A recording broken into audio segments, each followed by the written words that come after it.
So, mga sangkay, sabayan po natin ang intriga ngayon ni dating Pangulong Duterte about sa pagbibenta ng ginto ni PBBM daw o ng Marcos administration.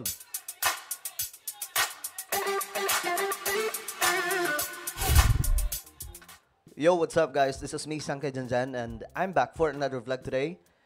Lahat ng mga Solid Sangkay, mag-comment po sa ibaba ng hashtag Solid Sangkay kasama po ang inyong mga lugar para magkakilala po tayo dito sa YouTube. Sa lahat ng mga nanonood ngayon na hindi pa po nakakapag-subscribe, i-subscribe niyo po yung ating YouTube channel dahil tayo ay road to 2 million subscribers na. So kung gusto niyo mapabilang sa dumaraming mga Solid Sangkay dito sa YouTube, ang gawin niyo lamang, makikita niyo po sa baba ng video na to, yung subscribe button, pindutin niyo po yung subscribe, pindutin niyo po yung bell, at pindutin niyo po yung all. Sa mga nanonood naman po sa Facebook, syempre, i-follow niyo po yung ating Facebook page. Okay guys, eto, very interesting kasi si PRRD ay may pasabog na naman. Ito nga po mga sangkay. Tingnan po natin. Ayan, ito. Isa sa mga intriga ni dating Pangulong Duterte, Marcos sold gold reserve. Ayan o.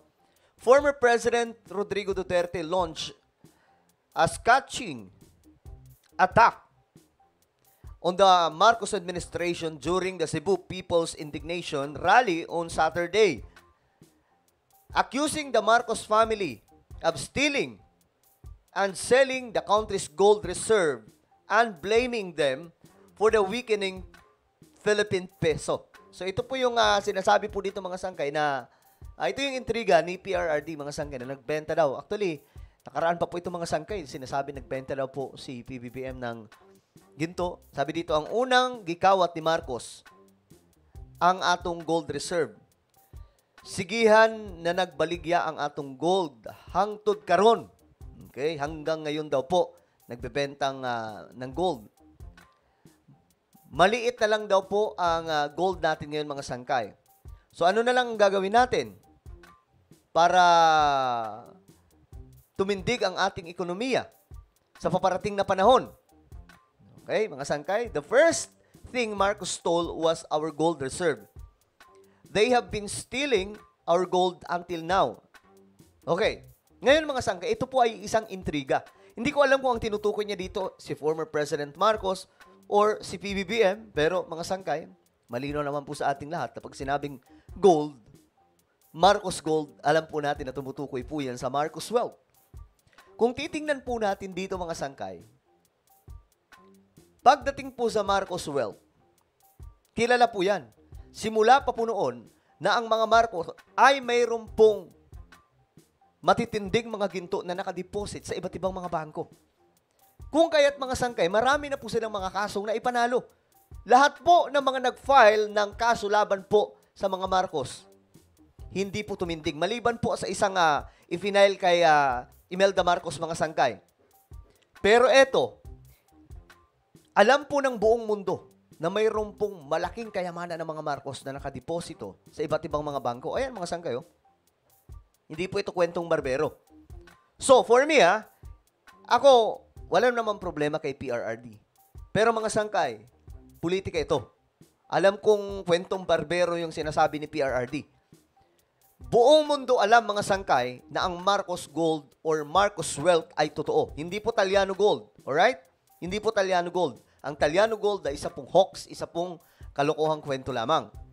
So, ang Marcos Gold or Marcos Wealth ay totoo, mga sangkay. Ayan po, sobrang laking pera po niyan, mga sangkay. Actually, gagamitin po yan para sa mga Pilipino na hindi po natin alam.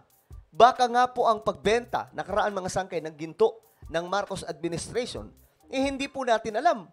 Yun na pala, mula na sa Marcos Gold at ibinenta lang para matugunan ang pangangailangan ng sambayan ng Pilipino. Di ba? O ng ating bansa. Hindi po natin alam mga sangkay. Kumbaga, isa po yan sa katanungan. Dahil pag sinabing Marcos Gold or Marcos Wealth, mga Marcos po yan, mga sangkay. Hindi po yan nakaw na yaman. Sa sobrang ang laki po niyan, mga sangkay, inakusahan na po sila dito sa tinutukoy na Marcos Elgatin Wealth. Di ba? Mga kayamanan na hindi daw po ma-explain. Hindi maipaliwanag kung saan nanggaling. Pero malinaw mga sangkay na itong mga kayamanang itong mga sangkay, talaga nga namang nag-i-exist. At kung alam nyo po yung last will and testament ni Ferdinand E. Marcos Sr. Nakalagay po doon na ang wealth is for the Filipino people. Okay? At hindi po natin alam, baka mamaya ginagamit na po yan ni PBBM sa mga iba't ibang klase mga project sa ating bansa. Like for example, bibili po ng submarine. 2 pa raw. So mga sangkay, sobrang laking pera ng kailangan yan. Hindi kayang ng budget ng Pilipinas niyan. Saan kukuha? 'Di ba? Yung housing project, mga sangkay, nasandamakmak ngayon. Na hindi po alam yan ng mga Duterte supporter. Kasi nga po ang pagkaakala nila, walang project. Pero mga sangkay, world class itong mga pabahay ni PBBM. Wala mga sangkay, hindi po uubra yung mga pabahay dyan ni dating Pangulong Duterte. Na mga iba pang mga pabahay, mga sangkay. Maliban na lamang ko kay Ferdinand E. Marcos noon. Ito po ay mga palaisipan kasi halimbawa yung pabahay ni PBBM. Ang sabi po, ang nagsusuporta mga sangkay, hindi na po yung gobyerno natin, kundi mayroon daw mga foreign investors na nag-invest mga sangkay para dyan. Pero anong malay natin? Pwede na nilang palabasin dyan na kunwari may mga investor, pero proxy lamang. Pero ang totoo, Marcos Wealth na palang gumagana. Tingnan nyo pa mga sangkay, yung iba pang mga binabudgetan ngayon. Alam nyo, kung hindi nyo iisipin ang patungkol sa kayamanan ng mga Marcos, iisipin nyo talaga na magnanakaw sila. Di ba? Sabi ko nga, hindi magnanakaw ang mga Marcos ng pera ng gobyerno kung mas mayaman pa po yung kayamanan nila sa pera ng Pilipinas.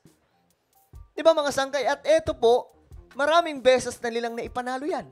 Yan, no? Ito yung pinakabago. February 20, 2025, sinabi dito Sandigan Bayan, binasura ang another wealth case versus Marcoses. Wala pong naipanalo mga sangkay. Sa sobrang daming i-file na kaso sa kanila, hindi po manalo-nalo. Bakit? Kasi nga po kanila yung Marcos Wealth.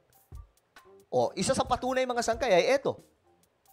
Maging noon mga sangkay, nung humarap si Imelda Marcos sa mga matitinding kaso na ito about sa Marcos Wealth, Marcos Gold, etc. Kasi hindi po nakakalulang kayamanan nito mga sangkay. Alam niyo ano nangyayari? Ito po ay tinatawag na the trial of the century. Kung saan na-acquit si Imelda Marcos sa lahat ng i-file sa kanila. Ang matindi pa dito mga sangkay, sa international ginawa mga sangkay, yung pagdinig sa kaso hindi po sa Pilipinas. Ibig sabihin wala po talagang laban kung tutusin. Pero naipanalo. Ayan o, Imelda Marcos found not guilty. Kailan ito mga sangkay pinablish? 1990. Di ba? The former Philippine First Lady Imelda Marcos was acquitted Monday of all federal fraud. Lahat po ng mga aligasyon, wala mga sangkay. Hindi umubra. Bakit matalino si Ferdinand E. Marcos eh? Lahat ng mga kayamanan niya, nandun sa iba't ibang mga bangko, I think 180 banks or 170 banks. Hindi ko lang maalala mga sangkay. Nandun lahat ng mga kayamanan at may secrecy po dyan. Hindi po basta-basta kahit pa po 10 Duterte ang pumunta niyan, hindi po yan makukuha. Kahit anong intriga ni PRRD dyan, hindi niya yan makukuha. Marcos tama makakagawa niyan. At nire-respeto po yan ng, halimbawa na lamang po yung World Bank kasi alam po nila yan. At alam niyo ba mga sangkay, si PBBM ilang beses na nagkaroon ng meeting ng World Bank. Lalo-lalo na po yung Switzerland. Yung Swiss Bank, mga sangkay. So, dito, medyo may palaisipan. Kaya nga po mga sangkay, relax po tayo. Yung mga Marcos ngayon o si PBBM, marami pong project na nakakagulat. So, saan galing ang pondo? Kahit nga po yung mga paayuda mga sangkay, maniniwala ba kayo? Nagaling lamang po yan sa kaban ng bayan, sobrang laki ng pondo. Hindi kaya galing na sa bulsa ng mga Marcos yan? Kasi katulad na lamang po ng kasaysayan ng mga Marcos na may mga pinagawa po silang project noong panahon ni Ferdinand E. Marcos, galing na po yan sa Marcos Wealth. Galing na po sa bulsa nila. Hindi na po kinuha sa kaban ng bayan, kaya nga kinasubuan sila mga sangkay, nagnakaw ng pera kasi may mga blanco raw. Parang ngayon, di ba, may mga blanco? Sabi nila sa BICAM, anong malay po natin? Blanco sa BICAM, pero pagdating po sa GAA, mayroon naman na. Hindi kaya nilagyan na po mismo ng pera ng mga Marcos? Galing mismo sa kanila? Well, mga sangkay, eto, malulula kayo dito. Isa sa patunay niyan, mga sangkay, ay eto. Yung interview kay Imelda Marcos noon. Eto pakinggan nyo mabuti about to sa Marcos Wealth. Dito sa gym, sa likod ng bahay nakatago, ang mga dokumentong nagpapatunay raw na not guilty ang pamilyang Marcos. Okay, ayan yan po tingnan nyo mga sangkay kung gaanong karaming mga dokumento yan. Kanino kayo maniniwala? Sa ebidensya o kay Duterte? Ay ano mga sangkay? Sobrang dami mga documents patungkol po dyan sa Marcos Wealth na hindi nga po natin alam. Baka mamaya iyan na yung gumagana po sa buong Pilipinas sa mga project. Kasi hindi naman ganun kayaman ang Pilipinas, mga sangkay. Nung panahon po ni PRRD, kaya po nakapagpatayo ng mga maraming project dahil utang ng utang, mga sangkay. At saka may mga nag-i-invest na ibang mga lahi, kagaya ng China. Pero tayo ngayon, ang magulat ka, nagbabayad tayo sa utang. Pambihira, mga sangkay. First time nangyari. O ito, panoorin natin. Tungkol sa questionableng mga kayamanan. You're entering the documents of the trial of the century. Oh. Here. 170 banks that Marcos deposited money on. Just to show you the bill of lading. Isa lang yan, ha? Isa lang na dokumento ipapakita. Pero sa sobrang dami po niyan, mga sangkay, may ipapakita lamang pong isa dyan. Malulula po si Melty Angco. How much is $240 million. Oh my goodness.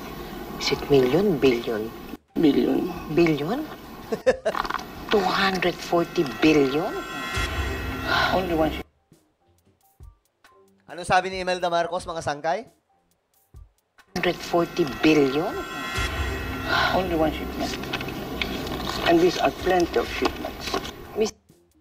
You see, mga sangkay? Mrs. Marcos, if we go by all of these, you are rich beyond compare. Ayan, mga sangkay, ha? Yan po yung mga naka-arrange po yan.